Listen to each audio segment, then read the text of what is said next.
Hello viewers, মনে হচ্ছে আপনারা সকলে চিন্তিত আছেন আজকের ফেসবুক লাইট নিয়ে। আজ 01/03/2019 হঠাৎ করে ফেসবুক লাইট সমস্যা করতেছে। এতে আপনি প্রথমত মনে করছেন যে আপনার আইডি হ্যাক করেছে। আসলে আপনার আইডি কেউ হ্যাক করেনি। এই প্রবলেমটি শুধু আপনার না, সকল ফেসবুক ইউজারদেরই একই সমস্যা। এই সমস্যাটির সমাধান নিয়ে আজকের টিউটোরিয়াল। আশা করব এই টিউটোরিয়ালটি কেউ মিস করবেন না, আর দয়া করে ভিডিওটা কেউ কেটে কেটে দেখবেন না। তাহলে চলুন শুরু করি।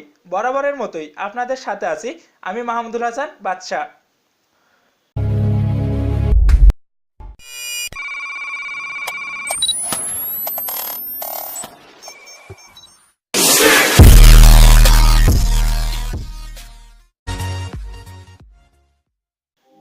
ইন্ট্রোর পর প্রথমে আমি আপনাদেরকে সমস্যাটি দেখাই। এর জন্য আমার ফেসবুক লাইট অ্যাপটি ওপেন করলাম। সমস্যাটি দেখানোর জন্য প্রথমের আইডিটিতে ক্লিক করলাম।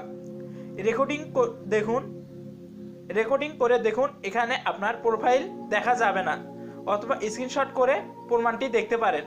তো এইটা আমি অন্যভাবে করেছি। এখন উপরের থ্রি ডটে ক্লিক করুন। এখন কিন্তু আপনি আর আপনার ফটোটি দেখতে পারতেছেন না, জাস্ট আসল প্রোফাইলটি দেখা যাবে। এই প্রবলেমটি সলভ করার জন্য অফিসিয়াল ফেসবুক অ্যাপটি ওপেন করুন, অথবা ক্রোম ব্রাউজার হতে ফেসবুক ওপেন করুন। তো এখান থেকে আমি জাস্ট এটা দেখাই। তো আমি এই প্রোফাইলে ক্লিক করলাম। এখন দেখুন তার প্রোফাইল পিকই আপনি দেখতে পারবেন। তো আমি আর একটা প্রমাণ দেখাই। সেমভাবে এই প্রোফাইলে ক্লিক করলাম। এখন দেখুন এখানে কিন্তু তার প্রোফাইলই দেখানো হয়েছে। আসলে এটা জাস্ট কোনো সমস্যা না, এবং আপনার আইডির কোনো ক্ষতি হবে না। তো আশা করব আপনারা এটা নিয়ে কোনো টেনশন করবেন না। ফেসবুকে কোনো পরিবর্তন আনবে, এর জন্য এমনটা হইতেছে।